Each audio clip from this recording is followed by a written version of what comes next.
I'm going to open the Washington Unified School District Board meeting of January 22nd, 2015. Let the record reflect all board members are present. And let's see. You raised your hand. Would you like to do the Pledge of Allegiance? Okay, you can try. Not by yourself.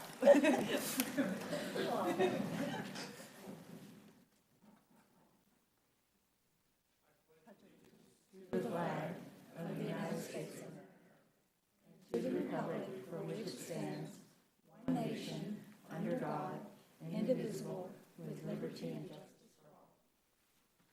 Fantastic, thank you.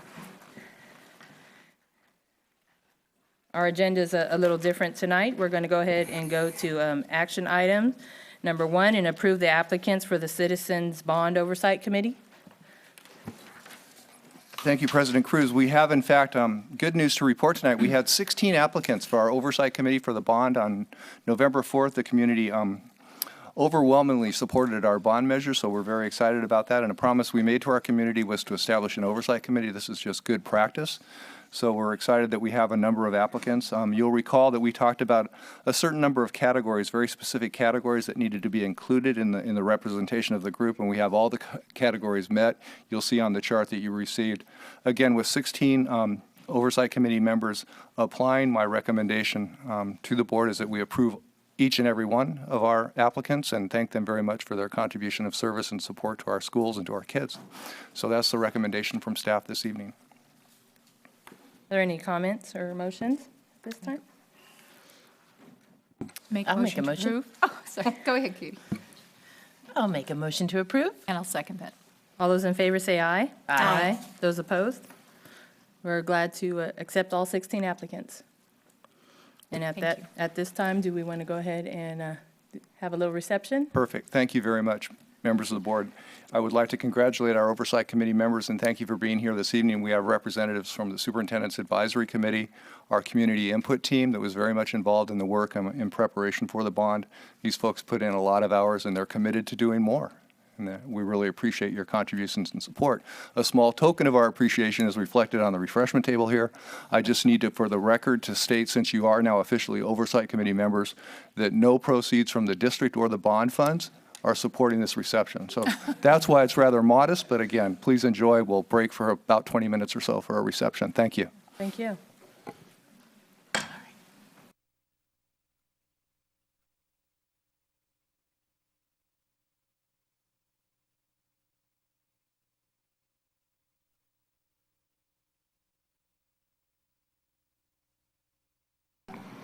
I want to talk to you a little bit about LCAP. We're entering now our time of year where we're going to be looking at that and looking at it very thoroughly. I realize that last year was a learning curve for everybody involved. And in fact, my understanding now is the forms have been changed again, and a lot of the process is changed. And of course, part of this year's LCAP will include the results of what the district did last year. So it will be different in structure and form. And I'm hoping that the meetings this year will have the bargaining units, plural, as an integral part of the process. And that was the way the legislation was written, that bargaining units would play a more active role in the LCAP formulations. And I'm hoping this year that you will also take more active input from sites, especially site counselors or other groups. And the reason for this is, the LCFF provides funding for special populations, and there's obviously some schools in our district that have more impact from that than others, and I think they might have a lot to contribute to this year's LCAP. And of course, every time I think of that, I think of schools like Westfield and Elkhorn especially as it's leaving QUIA. And that program's going to mean, the loss of that program is going to mean there's going to be changes there, and it'd be nice to see what Elkhorn would like to do next year. I'd like to see Elkhorn supported. It's just my personal thing. I like Elkhorn, among other schools. Last time I spoke to you about the Good Teaching Conference in San Jose, and spent several hours last weekend signing up 34 teachers to that conference. And it's logistically kind of daunting, but this is an exciting thing. And these are teachers who are spending their own weekends going and learning about implementing Common Core. Most of them are going as teams, either as grade level teams or site level teams, and all of them have agreed to share what they've learned with their colleagues when they get back. So I think this is a tremendous thing that the district and WTA have embarked on, and I think it's going to be very successful, and I'm excited about it. Thank you. Thank you.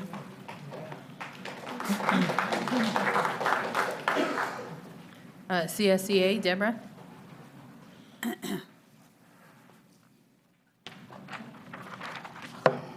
Good evening. We just would like to thank the board for the last board meeting. You guys voted to revisit the work calendar for 2015, 2016, and I want to thank you guys for doing that. And I'm really looking forward and hoping that everything will work out for all of us tonight. And once again, thank you so much for doing it. I know you didn't have to. Thank you. Thank you, Deborah. On to public comments. Charles Castorina.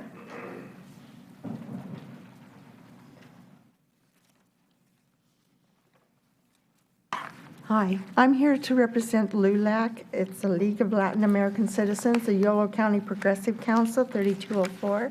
And I just wanted to share with you a couple of the projects that we've been taking on. And one of them is the Bright Project, Phase 1. And I know that there's a $1.5 million that's set aside for this project, and we've been trying to get a grant that is worth $2 million. The city was working on it, and they found out that the city cannot apply for this grant because the Washington Unified School District owns the parks in northern part of West Sacramento. So we had to start working to get the school district and the city to work collaborative together and trying to get this grant done. So I met with Mr. Gillian, and he sent out the appropriate notices and requested to get this grant. And after they reviewed it, it came to the attention that I guess there's some wording in it that they have to vote on it and allow the city to have easement and make sure that nothing else can ever be built on this property unless it has to stay apart. So I just want to bring to the attention that's where we're at right now. I'm a little bit disappointed because we were been working on this for several months, trying to get it done before the deadline of the grant, which was February 1st or 2nd. So it doesn't look like it's going to get passed. So we're looking forward, and we're going to pursue, maybe we can get you together in one room and hash out the difficulties, and we can look forward to starting this project in this next year. The other project we had is because Bright Park, at any one time in the summer, hosts 1,200 to 1,500 kids at any time for soccer. And they only have one restroom at this facility, and none of the parents will let their kids use it. It is really in bad shape. The building's about ready to fall down. The legs are damaged on it. So we've been pursuing with the city of West Sacramento and to try and get some money allocated just to fix the bathroom before this phase 1 of the Bright Park starts. So I've been talking to Bob Johnson, and we've been going back and forth, and they had $10,000 allocated to repair this bathroom for the park. And I just got an email today that with the labor unions, they're willing to donate their time, and with the supplies, we're going to be able to at least have a bathroom with a facility where you can wash your hands. They didn't even have a place to wash your hands in there. No sinks, nothing. So I'm happy to report that we are going to get that for this coming year. And I look forward to working with you guys and maybe getting some of these projects through. Thank you.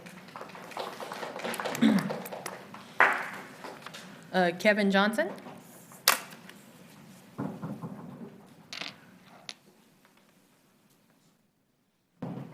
Pledge of allegiance. Yeah. Fantastic job. Thank you. My Scoutmaster be proud of me. Good evening. My name's Kevin Johnson. I'm here tonight to thank you specifically for responding to my emails regarding the freshman basketball program.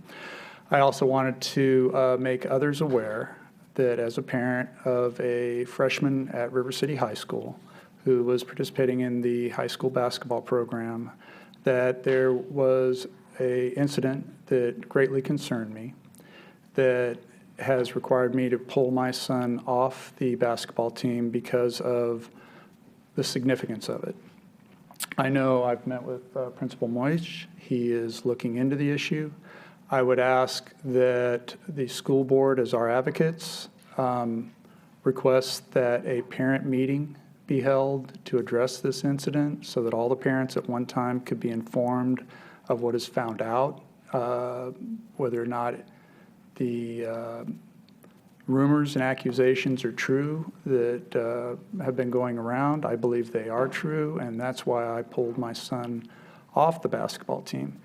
Coaching is very important to me. I'm a 58-year resident of West Sacramento. I coached 2 years of junior varsity football for the Washington Unified School District.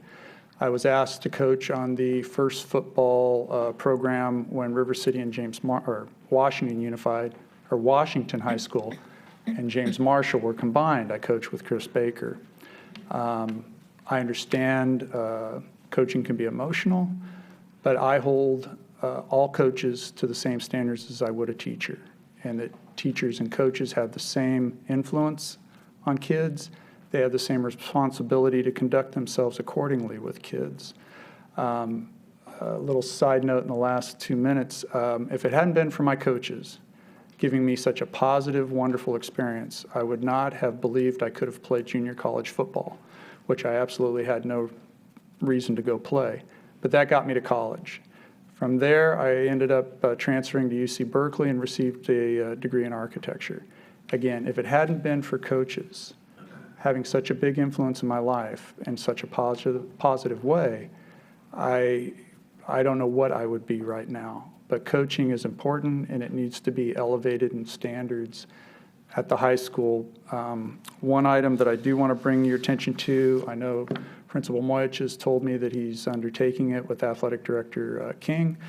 This is our first year in Washington Unified with a child. We have intentionally put our children in other school districts because of the reputation that the standards were not very high at schools here in the district. We moved our son from Davis to River City as a freshman in the belief that it was improving, and I'm here tonight to try to make it better. I don't want to be a complainer. One thing that Davis has that I would encourage you to get completed quickly is a student handbook for athletics where parents, coaches, and players all have to sign and agree to certain codes of conduct, and there's ways to resolve questionable things, whether it's a player's actions, a parent's actions, or a coach's actions. Unfortunately, when I asked for this from Athletic Director King, it does not exist at River City High School. Also, and I know principal is actively working on these things, but there's also no concussion policy, which is a standard policy for athletics in other districts. So again, I'm here to make things better. I hope it gets better. Thank you.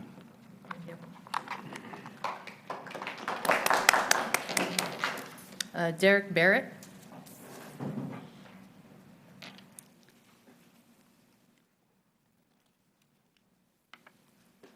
Hello, my name is Derek Barrett. First, I'd like to say Happy New Year to the board and congratulations on a wonderful upcoming year. I'm also a parent of the freshman team. Actually, I'm a proud parent of 3 boys who's currently 2 at the high school and 1 at the middle school. We've been also participating in the boys basketball programs now for 5 years. I've coached for some of the junior high schools, unfortunately, and I'm here also in support of Mr. Johnson, who just spoke, due to the fact it's not sour grapes of parents, it's just concerns. Unfortunately, for the first year, my son, who was the team captain, starter, pretty much a star, unfortunately, I had to take him off of the team also due to the activities of those overseeing the process. And so all we're asking the board to do is to possibly get involved and work with the school and, possibly the superintendent. There's been a lot of emails and a lot of concerned parents that have been getting involved in the process. I can't speak for them. I can only speak for myself. But we love the school. We love this district. We love this city. And it's important to us that it continues to be a success and move forward. Thank you. Thank you. Matt Taylor?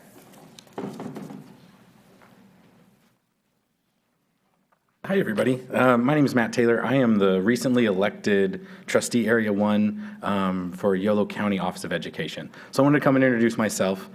So I represent trustee Area 1, which is all of West Sac, for the County Board of Education. So there's 5 of us up there that do similar things to what you guys do here, but at the county level.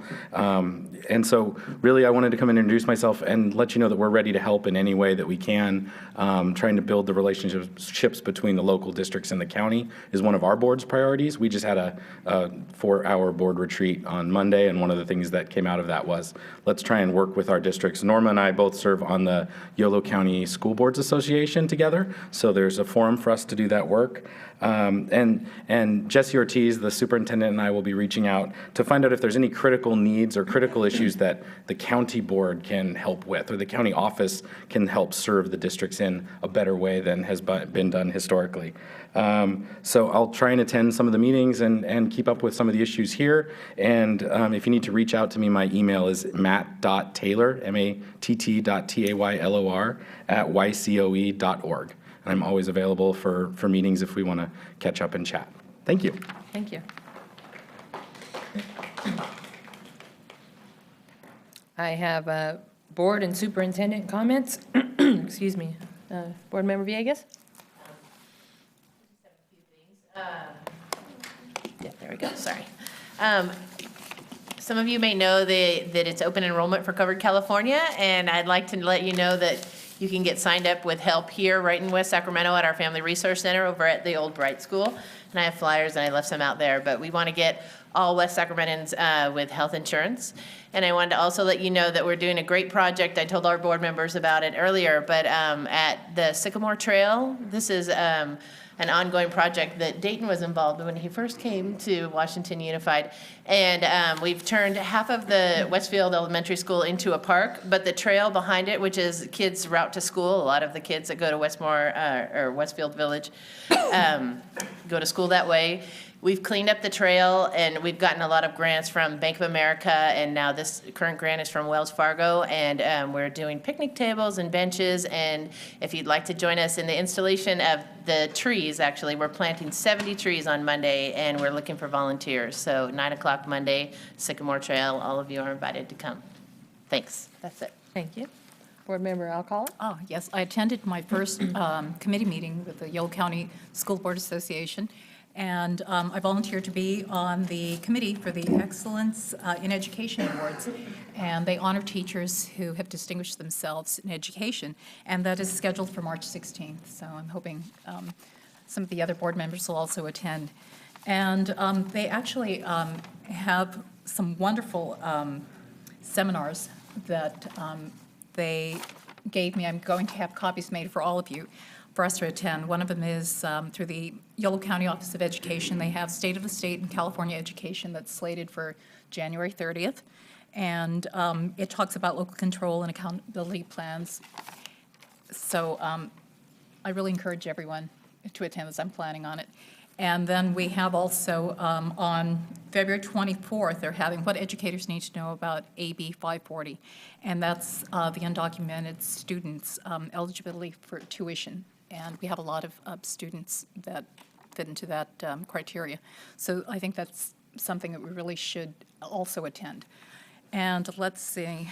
Finally, we have Addressing Yolo County Low-Income Students Challenges with the On-Grade Level Reading, and that will be on April 29th.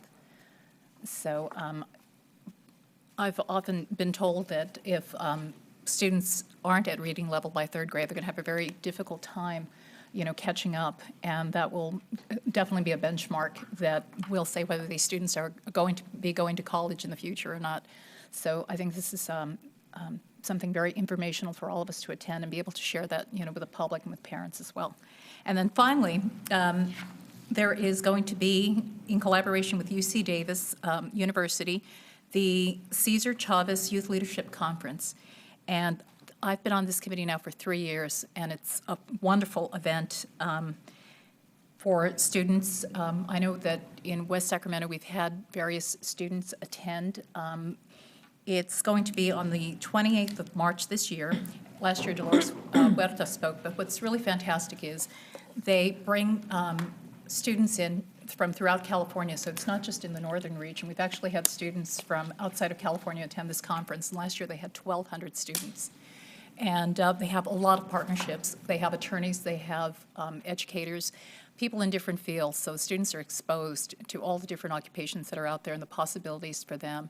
Also, they have workshops on how to get into colleges, how to apply for monies. So this is a wonderful opportunity, and I only have one of these, but I will be going around to each of the schools like I did last year to make certain that the students have access to this. And I believe we're trying to get a bus, which it's not going to cost the district. These buses are paid for through the support that's received for this program, and those are individual contributors. Okay. Thank you. Board Member, excuse me, Leland, Mary Leland. I'm losing my voice.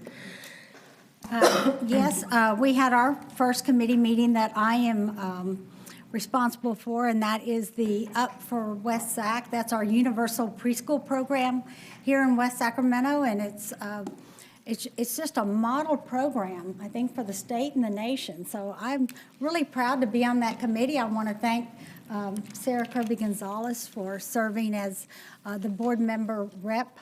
And again, it feels like home. I served on this committee when I first got on the board 10 years ago.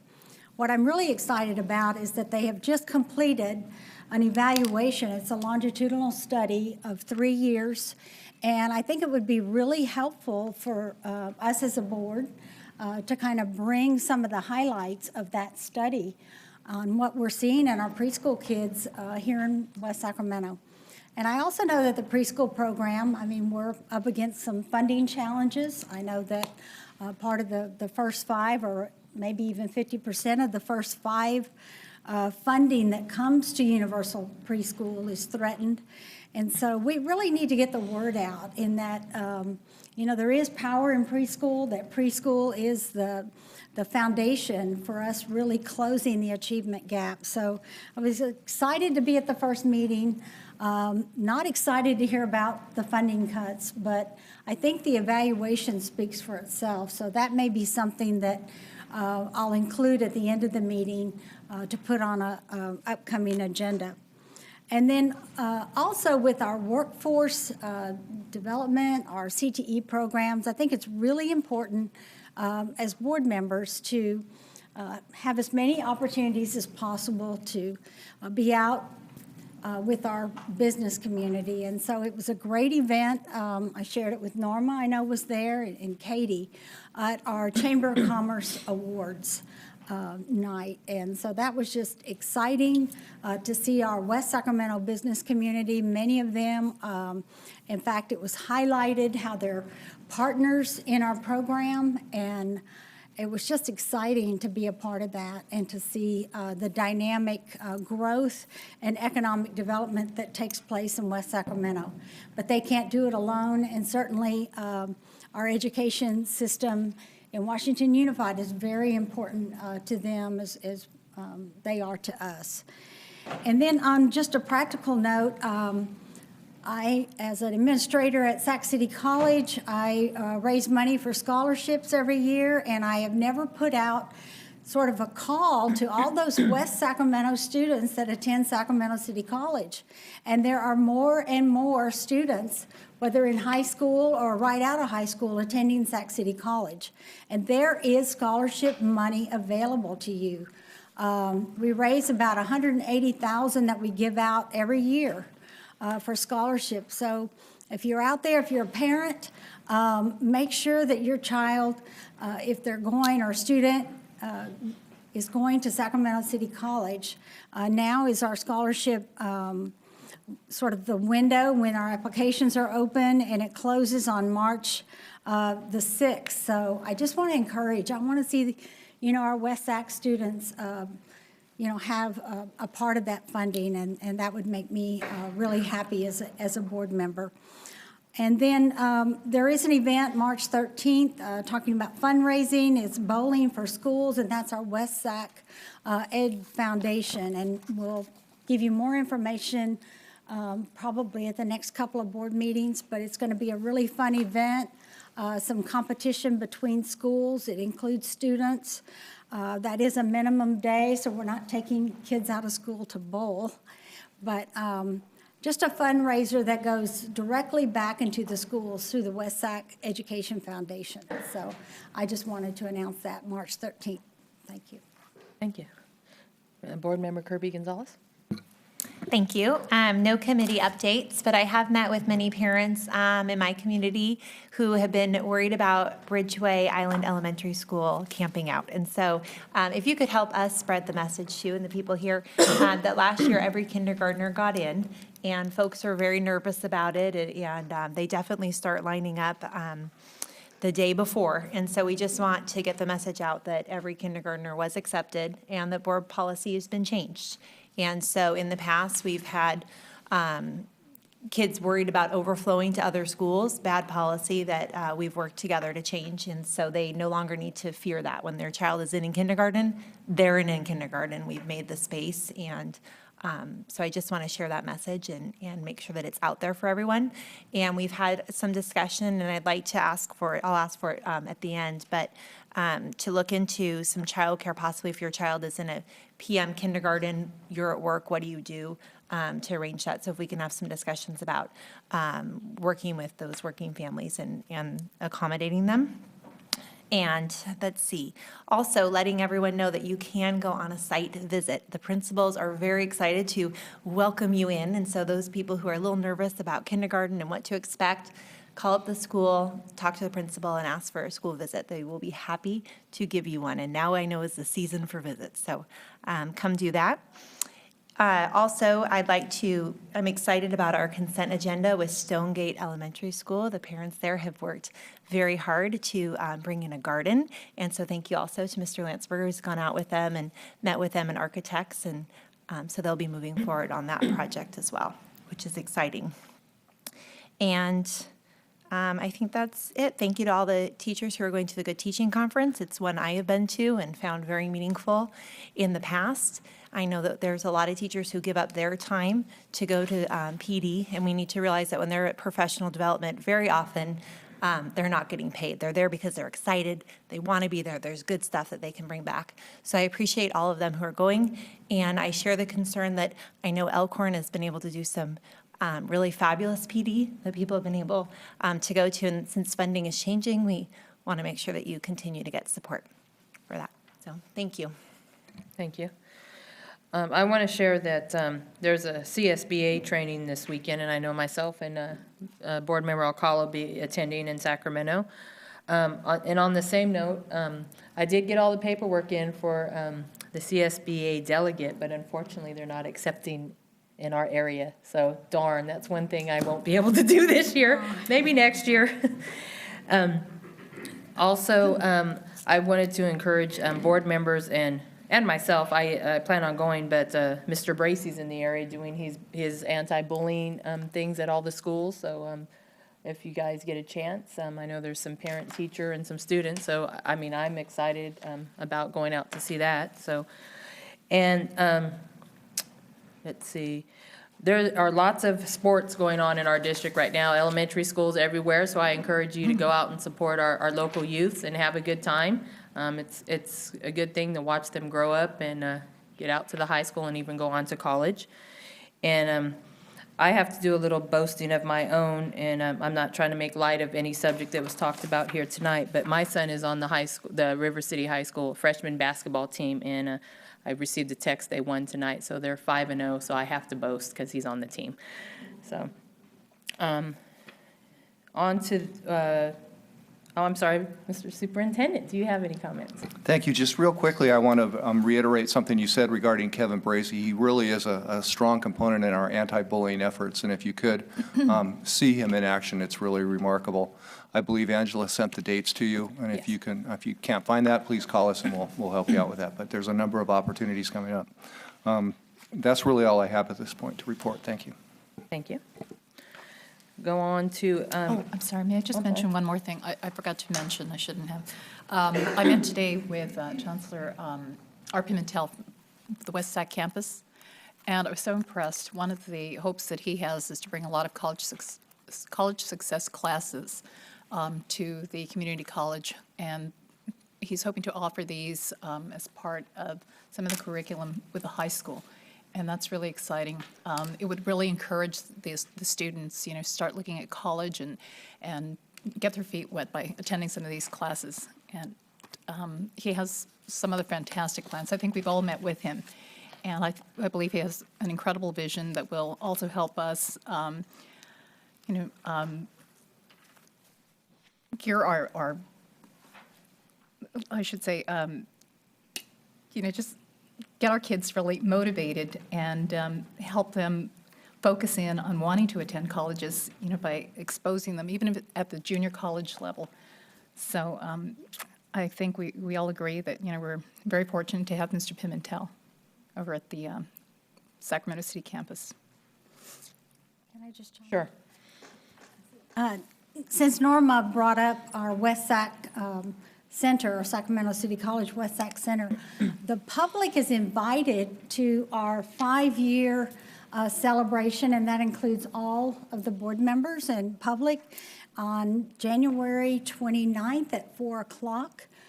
Just some cake and celebration for those 5 years, and then also to just familiarize yourself with the programs, and if you haven't met Art, come by and meet him and the staff. So I wanted to remind you about that, the 29th.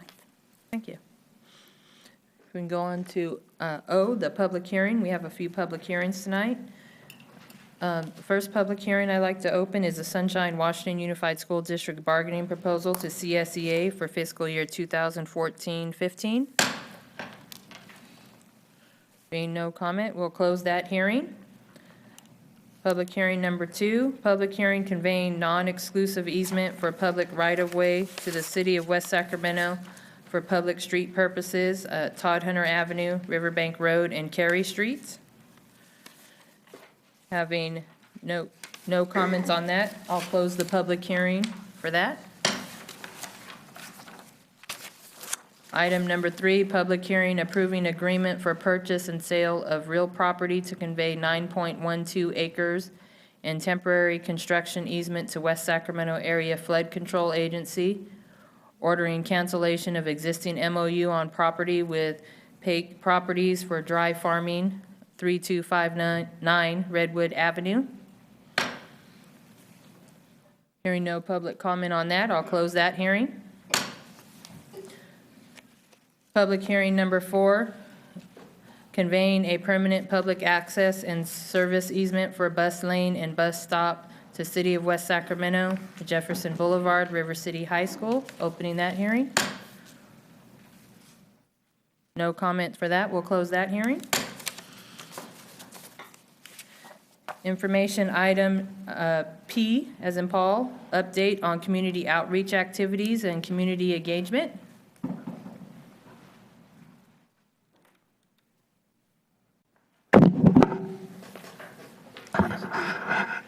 Good evening, President Cruz, members of the board, Dr. Gilliland. Tonight, we bring you an update on our community outreach efforts. As you remember, last year, we were able to establish a position in an office through our LCAP to meet the needs of our community, and heard from our parents how important that was.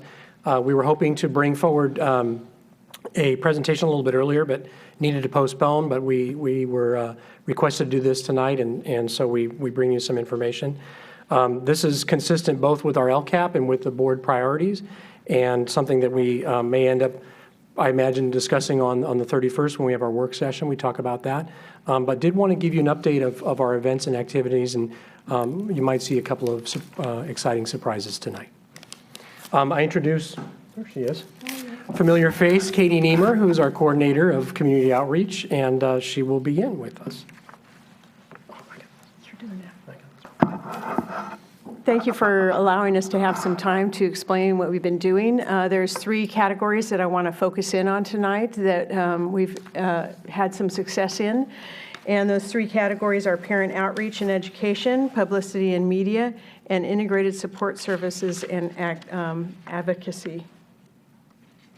Okay, the 3 programs that we've really been working on. Living on the Healthy Edge, this is a program that we started working on it actually in July, and we've met with parents 4 times, and it's a program that we've worked with parents of special needs. The Parent University, what we're attempting to do there, and what we are doing, is to create consistent information at all sites. And then our parent organizations, we are working at building them and finding out what really works for parents, what times they need to be there, and how to get them more engaged in the schools. So, Living on the Healthy Edge. The first question I always get is, why did you come up with that title? Well, part of the program that we're trying to create is to help parents with health, social, emotional issues, and academic education. So the concept when we started it was to find out what parents needed. And Mary DiMartino let me jump in, and so we started listening to parents, and they were coming up with the same questions. They would call and say, I need more information about IEPs, I'm new to this system, or finer points on that. They also felt isolated from other parents, because when you're at a school site, you all join the same team and you go do something, but you're not necessarily in that network of parents when you're in a special needs class. And then they didn't know always where to go and who to talk to. They had questions, but who has the answers? We saw a need to build a community with that particular group of people. So what we did is we started these dinners. We included the River City High School culinary class, and we tried to answer what the parents were telling us. We don't come out to meetings because it's at dinner time, and we don't have childcare. So those are the first 2 issues that we attacked. And the high school students prepared dinners for them. The whole family ate together, and then students would go and finish homework, work on projects, have fun, run around, do whatever they needed to do, and they were supervised by students from the high school as well as an adult.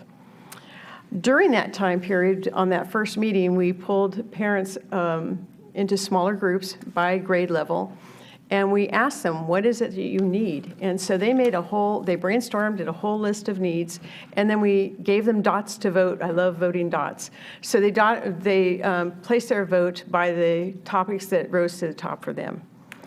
We collected that data, analyzed it, and from that, we generated the topics that we covered.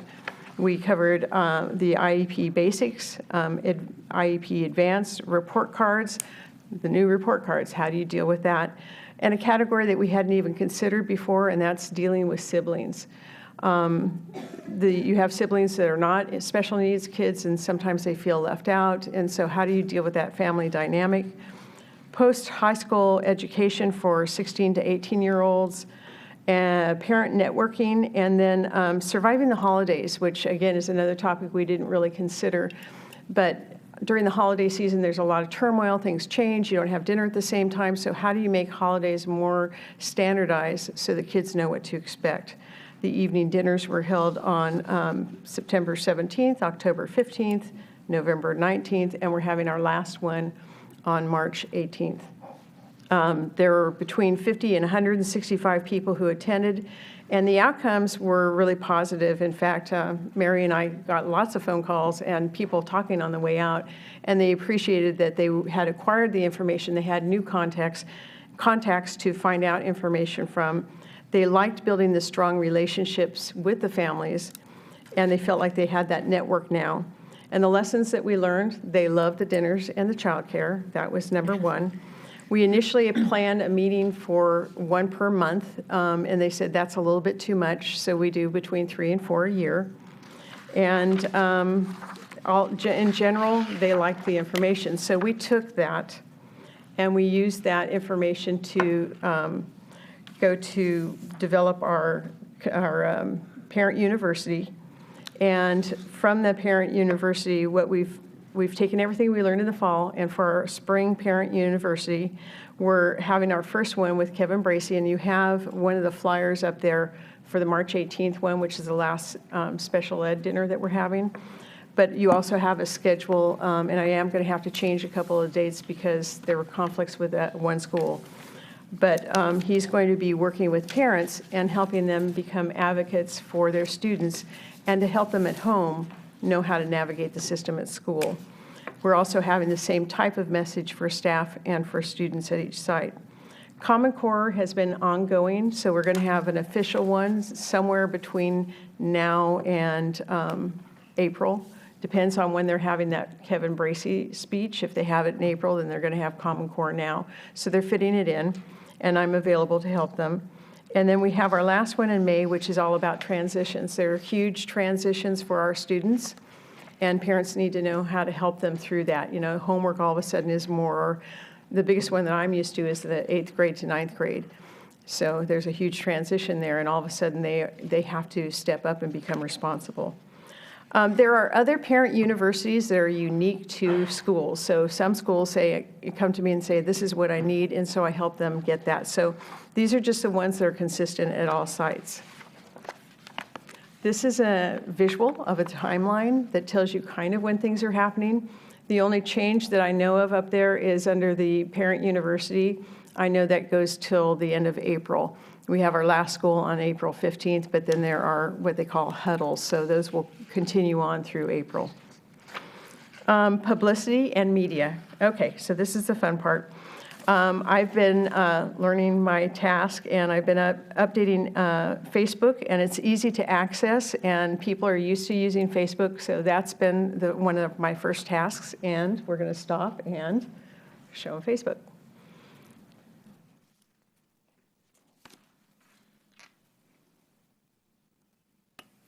So those are the mathletes from River City that scored at their competition.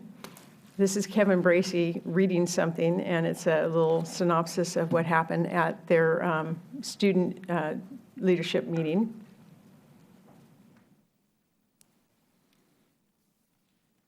Crocker Art, Southport, Bridgeway Island, they have Frozen. Who doesn't want to go to that?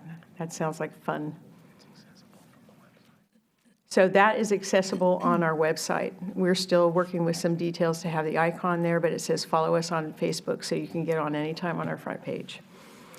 Our next one is YouTube. We're now posting board meeting videos on YouTube.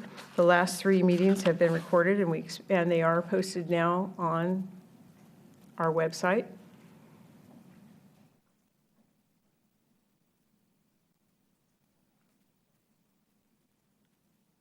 There you go. Pretty exciting, huh? Any second nomination for that? Is that fun or what? And the YouTube actually offers a lot of opportunities to post all sorts of things. So, you know, I won't go into that because we all have been on that as well. Our website, we're in the process of evaluating. We know that our website is a little stale, and you know, we know every 3 to 5 years you have to really get in there and gussy it up. So we have a subcommittee of DTAC, and we have another committee where we're looking at how to make it more visually appealing, how to navigate it easier. We're looking at mapping the website so that we can easily find information, and we have a mock-up of what it can be. So we're newly elected board member, Ms. Norma Alcala. Oh, that's YouTube.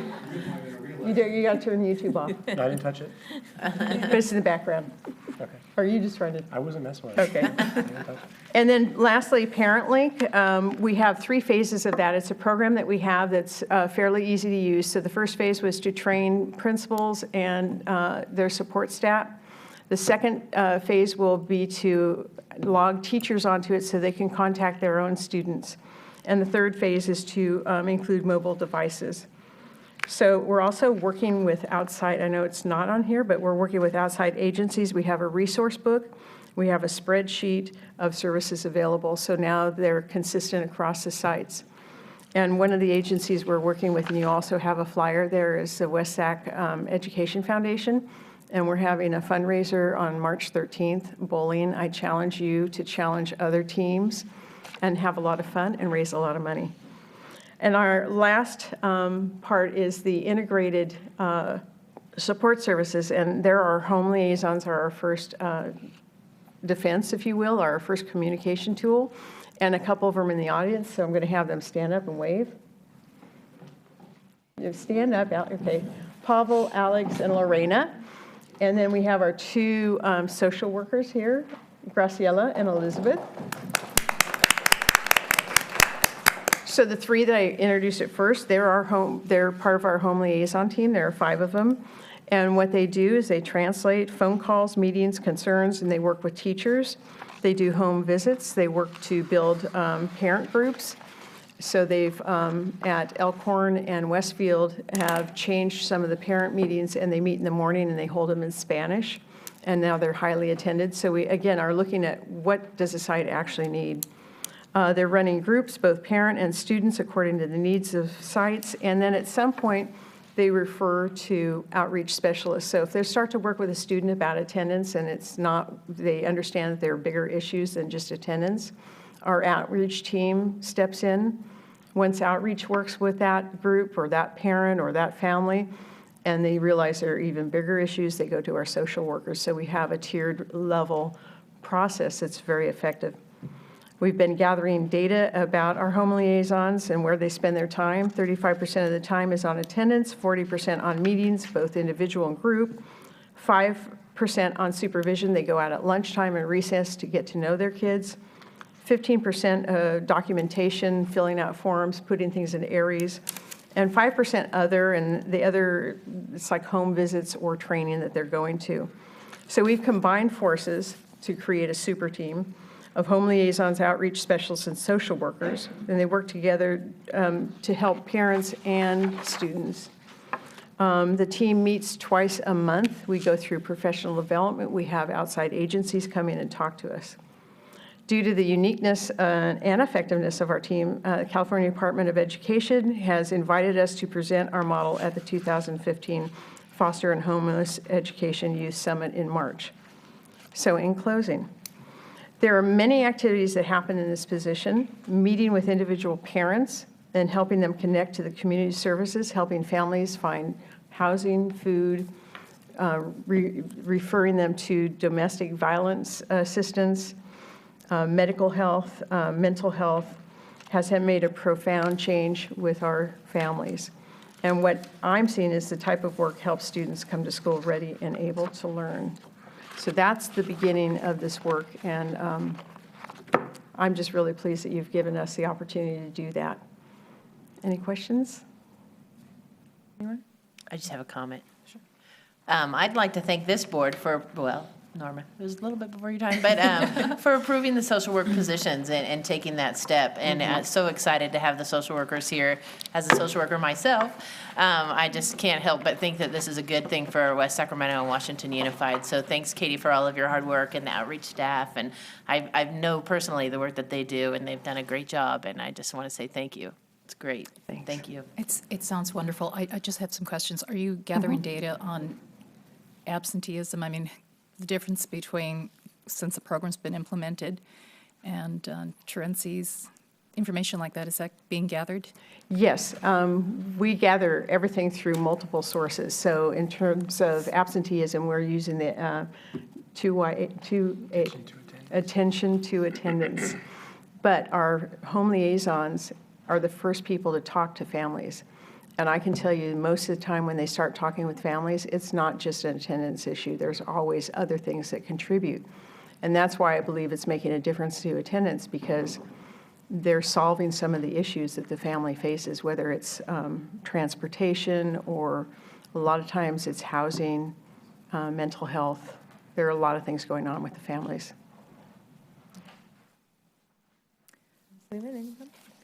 This is just very exciting to me. I know years ago, we started talking about full-service schools. We started talking about the whole child, that we can't just look at, the academics, that we have to look at the parents, we have to look at the community. And so I just appreciate the staff and administration for taking this seriously. And we've gone through a couple of, I think, iterations with our community collaboratives.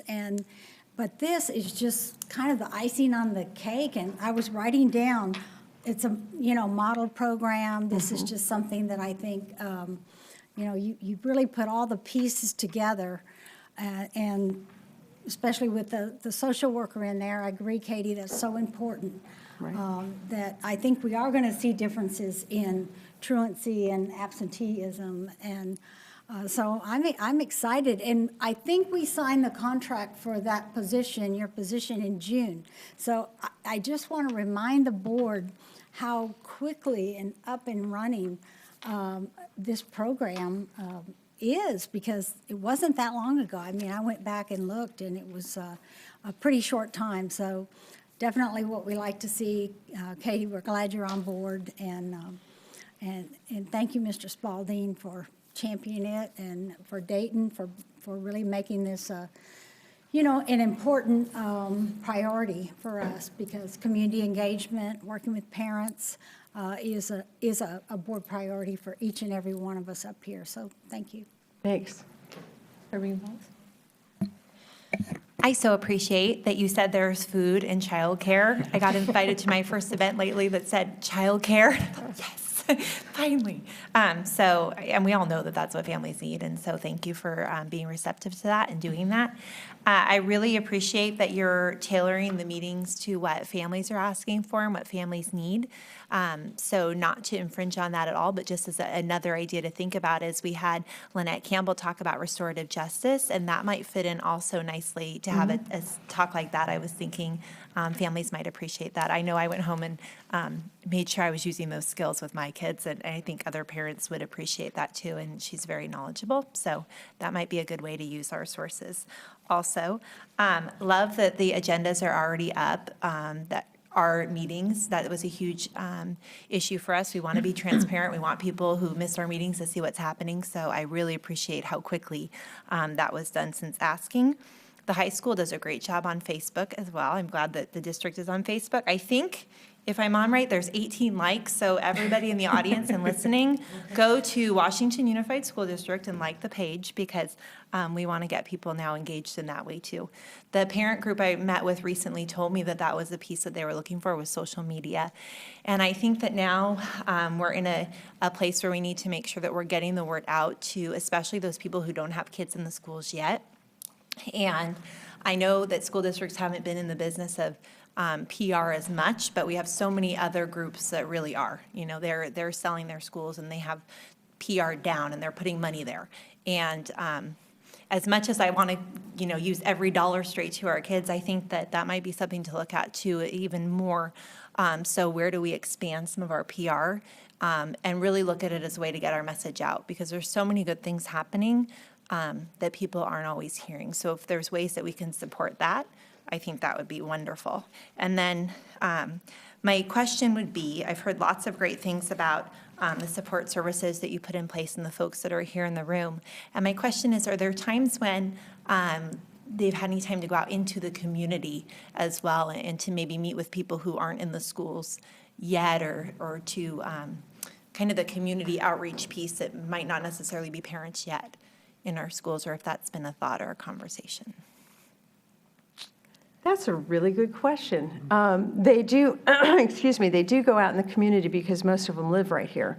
So they are going out to their places of worship and talking about what's going on. They do go out and try to find community members. So when we find someone new, we ask them to come to meet with the whole group. So we're just trying to get the wheels on at this point, but that is a great suggestion, and we'll try to brainstorm how to make that happen. I know it happens naturally, but it's not purposeful at this point. Yeah, I know that there's been a couple of times we've had the booth out, and people feel comfortable wandering up. So maybe there's some great events that our folks can think about in the community that they know they can tap into a resource and people will be there. That's a good idea. Thank you. Thank you. Thank you, and I also echo Ms. Kirby Gonzalez. I was impressed to see that our meetings got up there so quickly. It must have just been a button, I guess, I don't know. But I do thank you for that. And it's also good news to hear that the positions the board approve, and we get to hear these updates and that they are successful with the community. A question I had for you, and I haven't even heard in the district, is PK incorporated in this, and is it coming? Because I haven't heard anything. PK is ongoing right now, and we're still looking at it for some other school sites, so it hasn't ever stopped. It's still, we're looking for the different components to make it happen at other sites. So it's not one of the big points that I pointed out because it's not new, it's ongoing. Okay. And then you mentioned a group working on the website. Was that just the website for the district? Are you working with the individual schools, helping them with their websites, keeping them updated, or?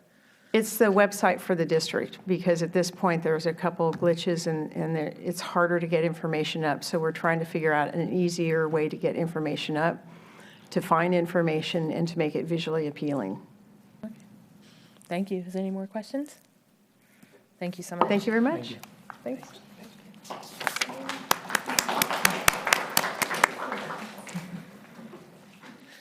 Okay, we are to action items. Number one, approve revised instructional calendar for the 2015-16 school year. And board, I do have some public comments. Would you like to hear those first? Imelda Subia, S-U-B-I, Imelda.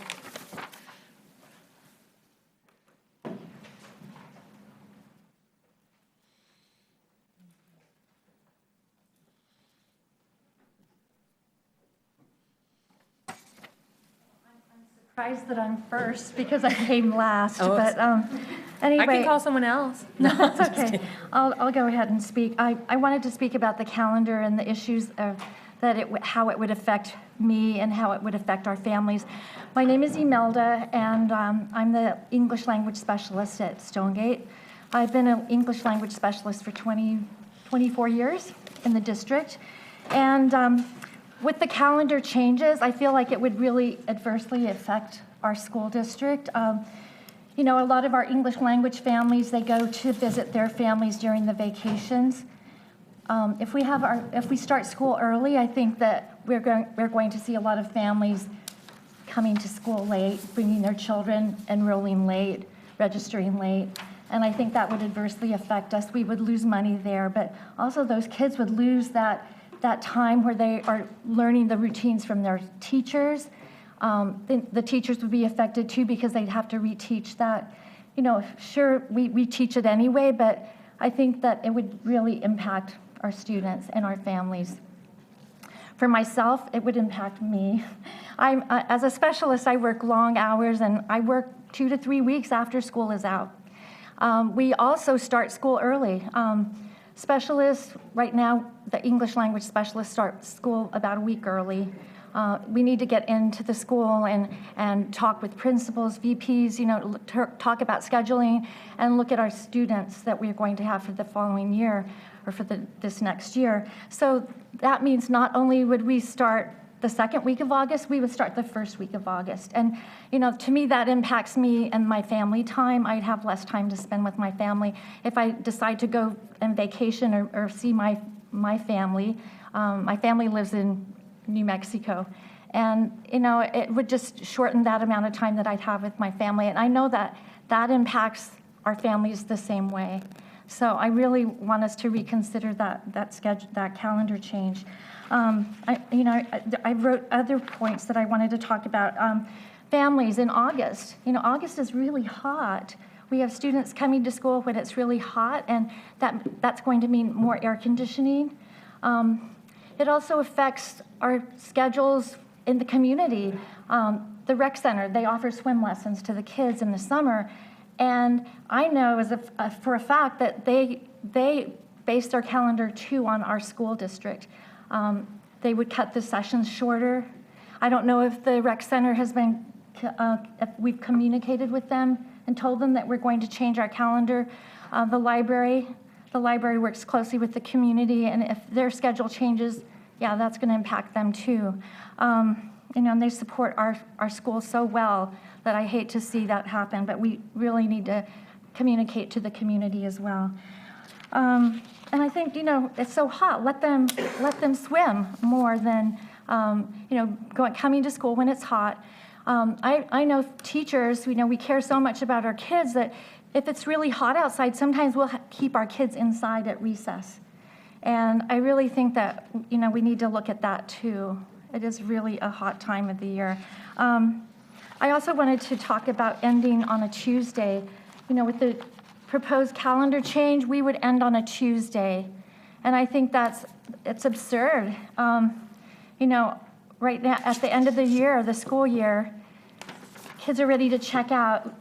Really, if on a Tuesday would probably be a minimum day because our last day of school is usually a minimum day. That means families would be bringing their kids to school for 1.5 days for that week. And I don't think, for some families, I think it wouldn't happen. Anyway, those are my complaints, I guess. Anyway, thank you for listening. Thank you. Monica Reeves.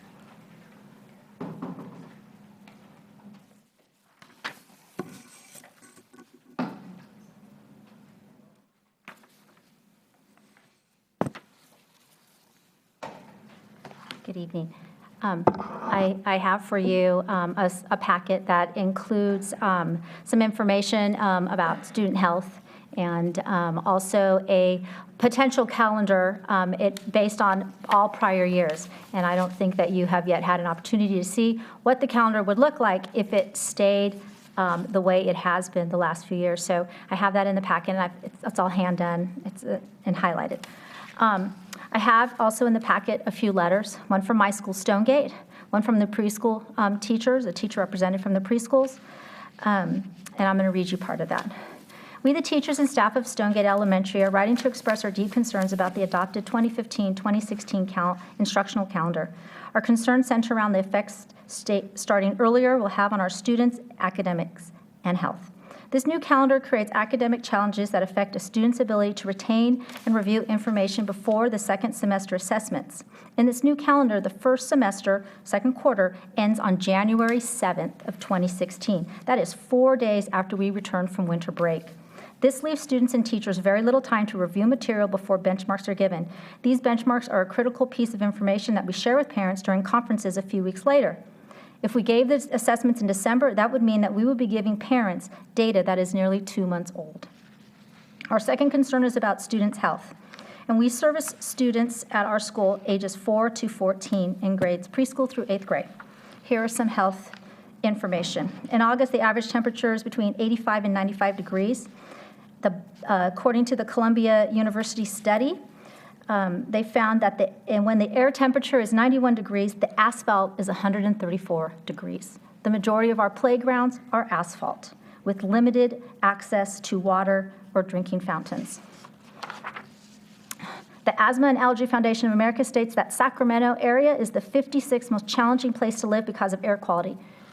And that's gotten worse. Last year was 65. According to the Center for Disease Control, 1 in 11 children have asthma, and half of those children miss at least 1 day of school. At my school, 102 students have asthma. And according to the nurse, they miss anywhere from 1 or more days of school. This year, Stonegate had 15 independent study requests from the beginning of the school to mid-October. The most frequent reason, given that they needed an independent study, I didn't know school started so early. And with an earlier start date, I think those independent studies will greatly increase. At the last board meeting, the high school teachers presented a letter signed by 62 high school teachers and counselors. The high school letter outlined concerns and potential problems an early start would cause students at River City. The only reason for the change to the calendar was for testing, but it would seem that the high school teachers have greater concerns than when finals will happen, according to their letter. Thank you very much. I hope that you will reconsider this calendar and maintain the traditional calendar for the 2015 school year with a student start date of August 19th. Thank you for your time. Thank you. I have Julie Bauer and Gwyneth Brannon. Good evening, board members. My name is Julie Bauer. I'm a 13-year veteran with Washington Unified, and I'm here to share our concerns at Riverbank School, in specific, how the new calendar year would affect our student population. And Gwen has a letter that you guys all have a copy of. My name is Gwen Brannon, and I'm so not used to talking to a microphone, so I'm trying my best. We echo a lot of the same concerns as Ms. Subia and Monica Reeves, but this is a letter from our school, and even though there's only 2 of us, I don't know if you can see in the TV which way to hold it. They have a copy. But there's a lot of signatures from teachers at our school who share the same concern. So I'm just going to read our letter. It comes to our attention that you will be reviewing your decision to adopt the 2015-16 calendar. We, the staff at Riverbank Elementary, strongly recommend that you return to a calendar that begins later in August. Maintaining our traditional late August start is the best interest of our students. Starting the school year early may result in a lower initial enrollment and a protracted period during which families arrive and enroll their students after school has begun. Since our school year has started in late August for many years, some of our families will assume that the later start date will still be in effect. Even with ample notice at the end of this year, they may not be fully aware of the new earlier start date for a variety of reasons. Many of our families have limited internet access, limited understanding of English, or living situations that make clear communication difficult. Many of our students visit distant locations over the summer and do not return until late August. Many may not know of the change until school has started, and their children will miss the crucial first days and even weeks of school. The first few weeks of school are vitally important. When students don't start at the beginning of the school year, they miss essential academic review, initial procedural and behavioral expectations, and often feel less connected socially to their classmates. As a result, students who enroll late often struggle to catch up well into the school year. Late enrollments also disrupt the entire school and district. Classes are collapsed, students are moved to overflow classes, and teachers are reassigned. Starting school at a later date will mean a higher initial enrollment and less shuffling of students and staff, and a smoother start to the school year for everyone. Also, as other people have said, August is typically much hotter than late May and early June. There is much research that supports the importance of exercise and play in schools during recess and PE sessions. If children start school year when we are still experiencing heat waves, it will negatively impact their learning. Children who are hot and sweaty tend to be less focused. Starting school at such a hot month will limit students' opportunities to exercise and play in a healthy environment. Cooling costs will certainly increase as well. In closing, we urge you to adopt a 2015-16 calendar with a later start date, one more in line with recent WUSD calendars. Thank you for your time. Thank you. Can we hear from our calendar committee, Pam? Sure. Do you want me to go now? Thank you and good evening. As you've heard, several concerns have been raised since the board adopted the instructional calendar for 2015-16. As you'll recall, Calendar C was initially proposed or recommended for the board to adopt, and a modification was made to that calendar where the school year would end in May rather than June. And concerns were raised by some of our employees that would cause a hardship. We still are looking into that, but by no means did anyone want to create or present a hardship on any of our employees. At the January 8th Board of Education meeting, the board gave direction for the calendar committee to revisit the adopted calendar, taking into consideration concerns raised, and to bring back a recommendation to the board tonight. The calendar committee did meet yesterday, and there was a great deal of discussion regarding the concerns that you've heard tonight, as well as some that you haven't heard. The consensus from the committee is to recommend Calendar C, the first calendar that was recommended to the board back in June.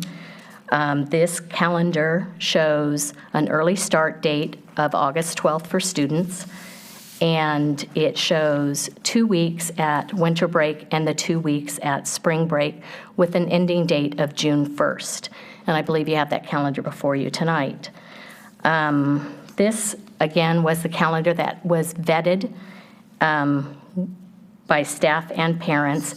And as you recall, the first time the survey was done, we didn't get quite a bit of parent input.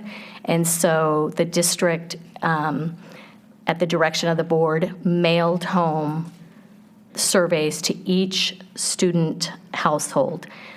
The results from that survey came back in favor of calendar C, and because of the results and the work that has been done, the committee really felt like we needed to honor those, that input, and we are once again making a recommendation to the board that they adopt calendar C, showing the early start date, and with the 2 weeks at winter break, the 2 weeks at spring break, and the year ending June 1st. Thank you. Any comments from the board? Ms. Villegas? I'm just curious, how many surveys did we get back? Parent surveys? Was it a large amount, or was it? It was a considerable amount. There was quite a bit of difference from the first time we sent the survey. I'm not quite sure I actually have the number with me, but I do know it came back quite a bit in favor of calendar C. I could get you that number. I can look to see, but it was quite a bit. There was a big difference. It just seems like there's a lot of struggle about this calendar and changing it, and we're doing something different, and I would hope that we'd have everybody on the same page. This shouldn't be something that we would struggle about, I think. I think we should be able to come to some kind of happy medium without disrupting people's incomes or lives or visits home or whatever we need. It shouldn't be that hard. Ms. Leland or Ms. Sokolow? Well, I was going to ask the same question about number of surveys, but I distinctly remember that when we went out for the second one, we got a fair number back that we thought represented most of the schools and a large group of parents. So I feel comfortable and thank staff for going out again for surveys. I certainly understand the heat issue in August. I'm from Texas, went to school most of my life in Texas, so I don't have to say anything else. I hope that our facilities our air conditioning is, working, and with the dollars that we put into our facilities, I think, that would be, my only concern is that we're all up and running at the time that it starts in August. Was there a mistake? I know it wasn't shaded in the adopted calendar, the spring break. It says 3/21 to April 1st, but it's not shaded out. Was that just a mistake with shading? So Yes. spring break hasn't changed, in other words. We still have 2 whole weeks. No.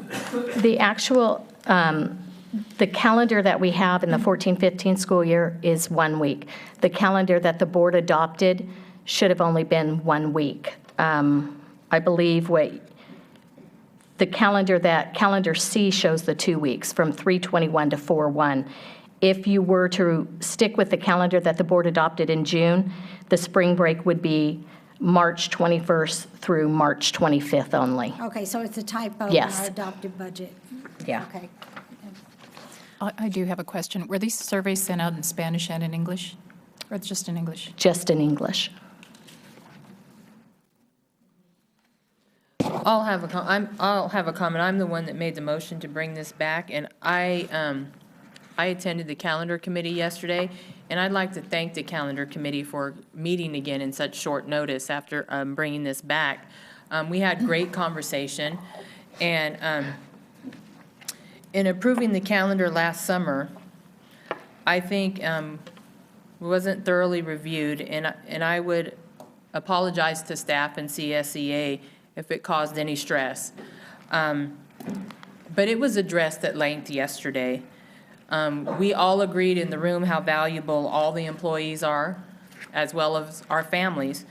And for me, we're in the middle. I take very great concern listening to my families and the teachers and the staff of the schools. With this, the calendar C, I still have a problem with 2 weeks at spring break. And my problem is I hear so much in the community, as some of my board members, what a hardship it's going to create to some of the families for paying for an extra week of childcare. Some of our families take off the week to watch their children at spring break, and they can't afford to take 2 weeks off to watch, stay at home with their kids. I'm glad we discussed, and we did all decide that we would like to finish in June to resolve that issue. I got to experience firsthand this year with my child at River City High School, the testing after Christmas. Wasn't too stressed, but I don't think he was as fresh as he could have been. He did fine. So I know this was a long discussion we had last year. And I am open to talking with the board so we can get a calendar tonight. We have to get a calendar tonight so the district can go forward. So if there's any suggestions, comments, ideas? I think that we adequately discussed it last time, but yet I appreciate, staff, bringing their concerns, but I think that we're going to frustrate any future projects that we bring together a committee to make a decision that we want to take that recommendation, and then we don't take it. And so I'm not saying we have to take every committee recommendation, but they've come back again, made some adjustments, and I want to honor that. I know that we can't get complete representation of all the schools at one board meeting where we have all of the different schools meeting and talking about it, but I just am hoping that the calendar committee itself was representative of our sites, and I would, recommend calendar C tonight. Ms. Kirby-Gonzalez, did you have any? I think at this point, regardless, the calendar that had been adopted for next year with the spring break as 1 week, I think people on the board were trying to accommodate families, hear what they were saying about childcare. But I have received so many complaints about this calendar that I'm happy to put that one to the side. So at this point, I feel we've talked about this for a long time. I absolutely hear what people are saying. As an elementary school teacher, I completely understand coming back January 7th, having benchmarks. I get it. I wouldn't want to do it. Can you talk about a trimester system? I mean, I would be totally happy and supportive to support you in changing the way you do report cards right now so that it would accommodate that, because I feel like that's unfair and I wouldn't want that on me. I understand parents' concerns after having done many independent studies. So I certainly hear those concerns. I understand them. Voted no before on this, and it's still here. We're back to calendar. And so at this point, I feel that we have talked about it. We've discussed it. We've tried to explore other options. And so my question is to our labor union leaders, if you did a survey of your staff at all, or of folks, has there been a site staff survey done at any point, either by the labor groups or by the district, would be a question that I would have. Okay. Shaking their heads no behind it. All right. The first survey that we did do by the district was sent out to all staff, so there was staff input on that survey. Okay, well, all right. Well, at this point, I think our adopted calendar, I think we are in agreement that that's not working. And I'm supportive of what the majority of the board wants to do, and supportive of changing the way that we work report cards to be a trimester system. But we don't have a proposal in front of us that doesn't start a week late, and we haven't this whole time. So I'm listening to everybody in the room. We hear you. But there are a lot of numbers saying other things too, which puts us in a really hard position. Any more comments? Do we have Did you have something, Ms. Alcala? No, I was just Oh, going to say I sorry. concur with a lot of what's been said. Do we have a motion to approve the calendar C as provided by the calendar committee today? I'll make a motion to approve the revised instructional calendar for 2015-2016 as calendar C. Is there a second? All those in favor say aye. Oh, I'm sorry, there's no second. So that motion dies. We need to have a We discussion. have to have a calendar. We need to have a calendar. We're going to have a calendar tonight if we have to. Thank you. I mean, not making a decision doesn't get us anywhere. Something that I proposed yesterday, so we can have further discussion, because we do need a calendar, is to retain the 2014-15 calendar year, and so we can have discussion this next year and iron out everything. I mean, that's, to me, the short answer, so the district can move on. Is that a motion? Because I'll second that. Well, that's just a What are the discussion. repercussions of that, of That's just a discussion. keeping the same calendar? If you were to keep the 14-15 calendar, that would, one of the reasons calendar C came forth also was for the first semester for high school students to end before winter break. So that would end the first semester before winter break, so that the students wouldn't have to come back and then prep for finals and everything like that. Everything would be done. They'd go off to winter break, and then the second semester would happen when they return. The existing calendar? No, No. the existing calendar does not do that. not. And so that would be one of the issues. Again, it would be the same calendar that we went through this year, and the high school made the recommendation or the request that the first semester end before winter break. And there was great discussion, and that's what brought on the surveys, and that's what originally when the calendar committee, there was great discussion around that, having the semester end before winter break, and that's what created the surveys, that's why everything happened, and that's why calendar C was developed.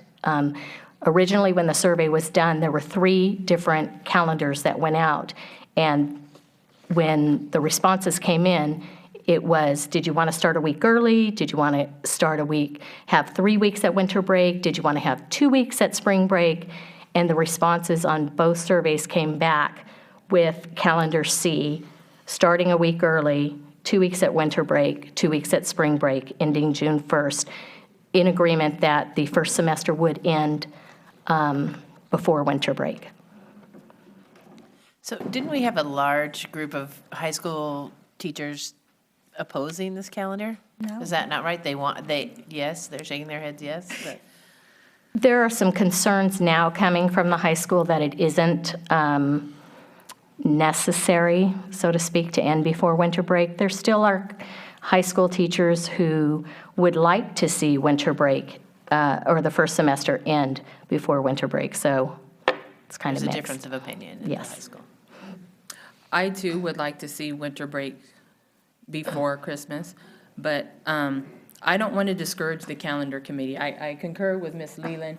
You know, I don't want committees to get frustrated with us as a board. But I think at this time, I would now like to make a motion to keep the 2014-15 schedule for 15-16. And I would like talks to happen a lot sooner with the calendar committee. And let's resolve it for the following year. So that's my motion, is to keep what we have for the following year. I'll second that. Did you have a comment? I just want to clarify Sure. that talks really did happen early. Sure. I don't want you to think that this was, the calendar committee started talking about making these changes. We have to meet before February 1st. And so that is when this discussion started a year ago. We're always 2 years out. We're always looking 2 years out.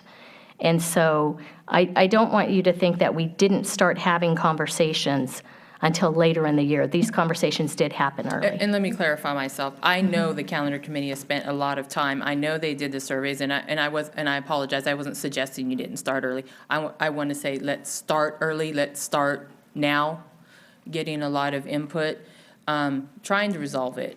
I mean, we're not going to make everybody happy, but we need to move forward, and that is my motion, so we're not here all night, so you guys can move forward, and it's my motion to go ahead and keep the calendar for this year, and let's definitely have discussions and get it done for the following year.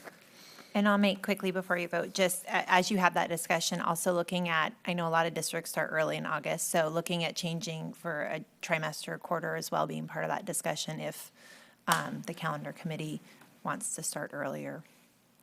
Okay. So do I made the motion to approve, and Norma seconded it. All those in favor, say aye. Aye. Aye. Those opposed? That was 5 yeses and 0 nos. Thank you so much, Thank you Pam. very much. I really appreciate it. I'm glad we have a calendar.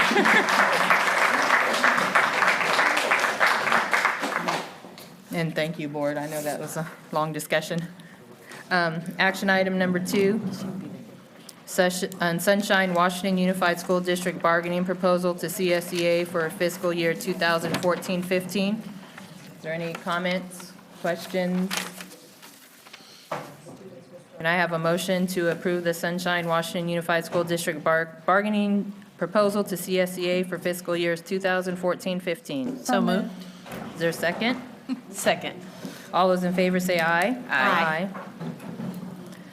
Item number 3, to adopt resolution number 1415-18, conveying non-exclusive easement for public right-of-way to the city of West Sacramento for public street purposes, Todd Hunter Avenue, Riverbank Road, and Carey Street. Do I have a motion to approve that resolution? So moved. Second. All those in favor? No, roll call. Yeah. This is a roll call vote. Ms. Norma Alcala? Yes. Aye. Ms. Leland? Aye. Ms. Villegas? Aye. Ms. Kirby Gonzalez? Aye. I too state aye. That's 5 ayes. Item number 4, to adopt resolution 1415-19, approving agreement for purchase and sale of real property to convey 9.12 acres in temporary construction easement to West Sacramento Area Flood Control Agency, ordering cancellation of existing MOU on property with Paik Properties for dry farming, 3259 Redwood Avenue. Do I have a motion to approve that resolution? So moved. Is there a second? I second. This is a resolution. Ms. Norma Alcala? Aye. Ms. Leland? Aye. Ms. Villegas? Aye. Ms. Sarah Kirby Gonzalez? Aye. I too vote aye. Action item number 5, to adopt resolution 1415-20, conveying a permanent public access and service easement for bus lane and bus stop to City of West Sacramento, Jefferson Boulevard, River City High School. I think we're all excited about that one. And I have a motion to approve that. So moved. Second? Second. Second. I'll second. Everybody did. Everybody wants to vote for this one. Everybody wants to do that one. Everybody second. Ms. Norma Alcala? Aye. Ms. Leland? Aye. Ms. Villegas? Aye. Ms. Kirby Gonzalez? Aye. I too vote aye. We're on the consent items. Do I have a motion to approve the consent items? So moved. Is there a second? Second. All those in favor say aye. Aye. Aye. Is there any future board agenda items? I just want to remind you about Up for West Sac Universal Preschool Evaluation Report. I also would remind us all about the special board workshop coming up on, is it the 31st? 31st. 31st? Okay. Anything else?